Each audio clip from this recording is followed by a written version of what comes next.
it's Barbara from Crayons. Today we're going to create a simple drawing from the simplest of materials. Crayons. They're not just for kids, you know. The writer Marcel Proust once said, "The real voyage of discovery consists not in seeking new landscapes, but in having new eyes." I believe that's really the secret to being an artist, looking at things with new eyes. So we're going to look at a very simple object today, an apple, with new eyes, as well as to try to seek out its possibilities. And that's what really distinguishes most artists from everyone else. So all you need are the very simplest of materials. You need some crayons. Crayola crayons are the best. You can get this box of 96 for about $5 from your local Target or Walmart. And then you'll need some paper. You can use pretty much any kind of paper. I'm using this gray drawing paper. You can use any light color, or white paper works just fine. It can be smooth or have a texture. It doesn't really matter. But we're just going to get started. So the first thing we want to do is really just to take a good look at our apple. I happen to have a lovely Honeycrisp apple. You could draw any kind of apple, but it should be a red apple. And then we want to really take a look at it. So you can see its shape. It's not quite as tall as a Red Delicious might be, but it's pretty round. And it has all these beautiful flecks of color. It's not just red, but there's a lot of different colors in there. And then there's the indentation that goes in where the stem is, which is really what makes an apple look like an apple. And then in addition to the color, there's the highlights and shadows. You can see my light is coming from this side, and there's these highlights from the windows. And then there's shadow over here. But you can also tell that the apple has weight underneath it. And it's sitting on the table, and it's casting a bit of a shadow. That's what really makes it look weighted. And so we want to capture all of that. I also have my color palette here. Now, these aren't really typical colors necessarily. You think of an apple as red, but I've got a lot of other colors here. I've got yellow, orange, bright red, maroon, a couple different colors of blue, light, medium, and dark. I've got a purple, brown, black, and white. And I'm probably going to make use of all those colors. It's hard to imagine that all those colors would go into an apple, but those are the apple's possibilities. So I've got my gray paper here, and to get started, I'm just going to take a plain red crayon and just kind of lightly sketch out the shape of the apple, kind of the outline. And believe me, it does not have to be perfect. This is just very lightly giving me an idea of how the apple sits on the paper. You know, you can go outside of the lines, you can create new lines, but just to give a sense of the round shape of the apple, and I'm just going to very lightly sketch that out.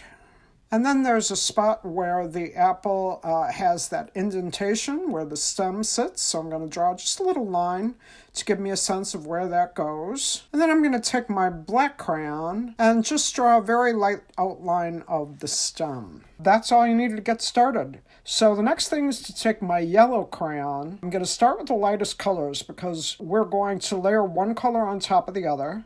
So I'm just going to take my yellow and follow the line of the apple and give a sense of that roundness. So I'm going to sort of take it from where that line of indentation goes and just come down and around and give a sense of the round shape of the apple. Now the apple does have some highlights, and I'm going to not put any color in the place where those highlights are. They're just a couple of little white spaces in the center of the apple, right side, but I'm going to sort of go around where those highlights are and not put any color down there. But for the rest, I'm just going to keep lightly going over the whole thing with yellow. You can see the apple has a lot of yellow in it. It's not just red. And next I'm going to take my orange crayon and do exactly the same thing over everywhere I've just gone with the yellow. I'm going to go over it again with the orange. Just layer on top. And it's okay to get some lines because an apple does have lines going through it, kind of threads of color. And the orange is going to help give it a lot of warmth and a very sun-kissed feeling. So I'm just going to lightly go over all those same places with the orange crayon. And now I'm going to do exactly the same thing with my bright red crayon. Just go over all those same areas very lightly, just blending one color on top of the other. And the other colors show through, so you just keep layering the color. Not too much pressure. I'm going to keep very light pressure on the whole thing. And again, I'm not putting any color where those highlights fall on the apple. I'm going to come back and put some white in there, but that way the white crayon will go onto the paper very well if it doesn't have to go on top of other color. So I'm still following the round lines of the apple.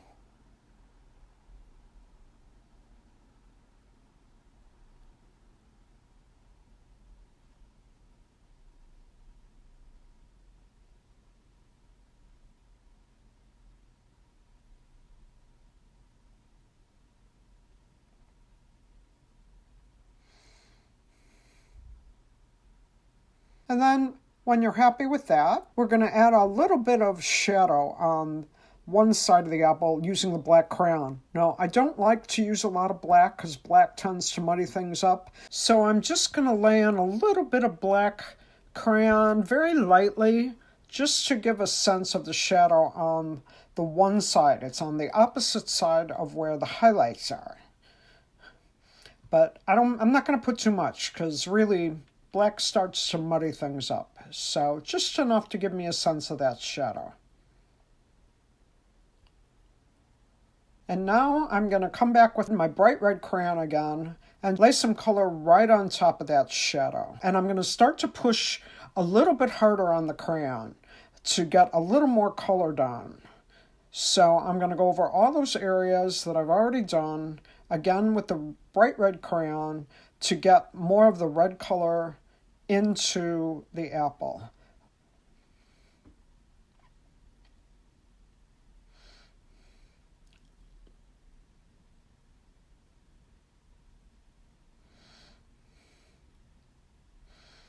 But again, it's just a layering process, so you just want to lightly layer on some color, and those little streaks of color, those work just fine because apple has those streaks of color in it.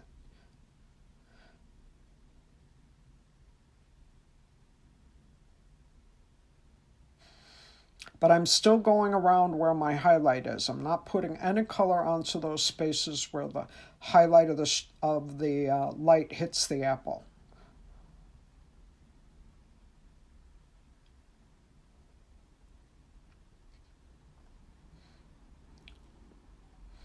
So now it's really beginning to take some shape and look like a red apple.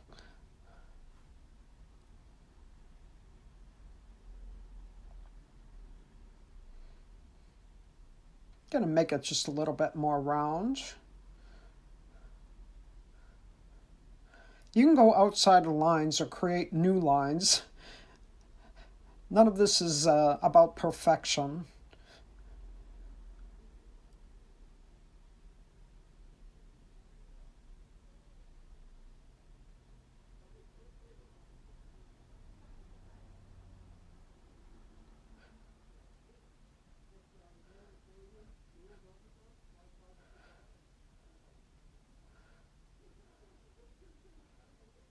And now I'm going to take a darker red, kind of a maroon, and go over where those shadows are with the darker red. What gives the apple a sense of roundness is that those shadows appear around the curve at the ends of the apple.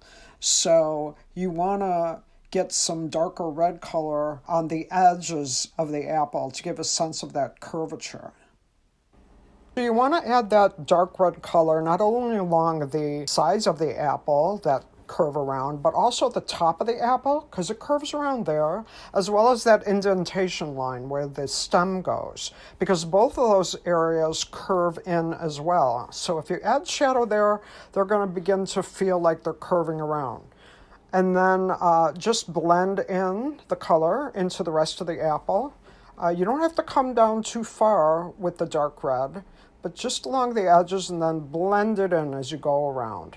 And just keep adding and blending until it looks right to you. Always following the lines and curvature of the apple with your colors and your strokes. And then the next thing I want to do is add a little more orange on top. As we've layered on more color, I feel like the orange is missing a little bit, so I still want to add that warmth. And this is all just about layering color on top of color. So you just keep doing that till you have the effect you're looking for. But I don't want to lose the warmth, so I'm going to put more orange and then also more yellow. Pressing a little bit harder as I do that, because inside of that indentation there is some nice bright yellow inside the apple. So I'm just going to keep adding a little bit more yellow just to make sure it feels nice and warm. And I'm getting those nice streaks of color.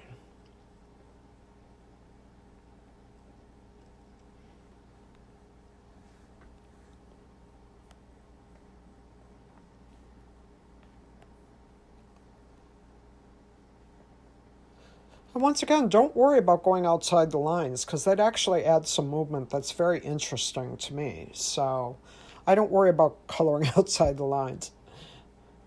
And now I'm going to come back once again with my bright red and just go over everything again and just give the sense of that bright red apple. But the other color is going to show through, so just add as much as you like, but you can really see it taking shape now. It really does look like a nice, shiny red apple.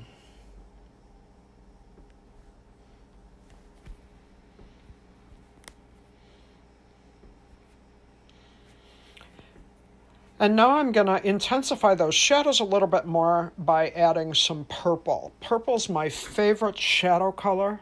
I feel shadows always have a sense of purple in them, and it's going to add some additional vibrancy and color to our drawing. So I'm just adding a little bit of purple along the edges wherever those shadows are.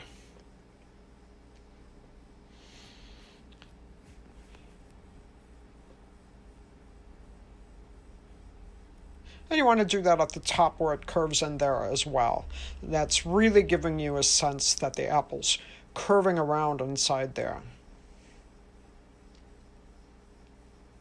That's looking pretty good. And now we need to put some color in our stem. So I'm taking my brown crayon and I'm adding some brown color to the stem, just kind of filling it in. I'm going to leave a little bit of opening at the top where the stem's broken off. And then I'm going to add some black right at the very base of the stem, just to give a sense of shadow and that it's going in there. And you can outline it a little bit with some black if you like.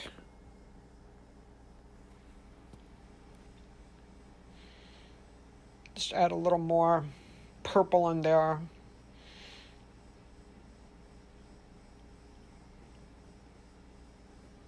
You can just keep adding whatever colors you feel you want to add. There's no right or wrong way to do this.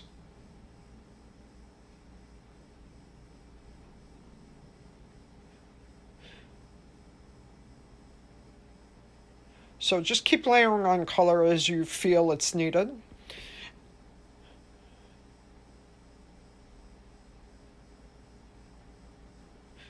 And then the last thing we're going to do finally is add our highlights. I've been saying we were going to do this, and now we're going to do it. So you just want to take your white crayon, and in those spaces where we didn't put much color, add some white crayon in there, and that really gives a sense of our highlights popping out there. Then the last thing we need to add is the shadow at the base of the apple. Right now it's just floating on the paper. I like to use blue, so I'm going to start with my lightest blue, and we are going to layer color into the shadow also. I'm going to start right at the bottom edge of the apple, and the shadow is cast away from where the highlight is hitting it. So we're going to get a sense of the light casting a shadow of the apple onto tabletop next to it. So just lightly going to put in some light blue here, starting from the bottom of the apple, going out to the left and lightening it up as you go. And then I'm going to do the same with the darker blue, just Again, starting at the base of the apple and coming out, getting a little bit lighter as I move away from the apple.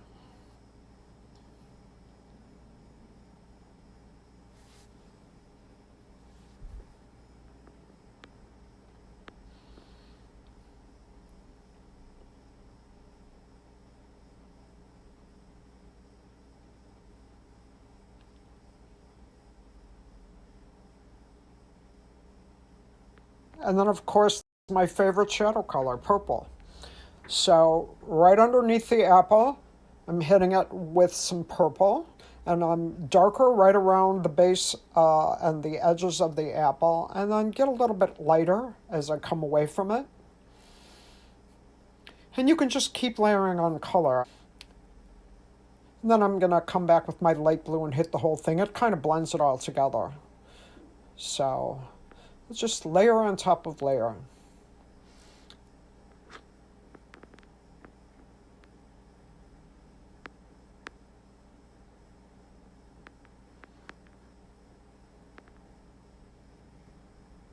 And there we go. That's looking pretty good. I think we have an apple.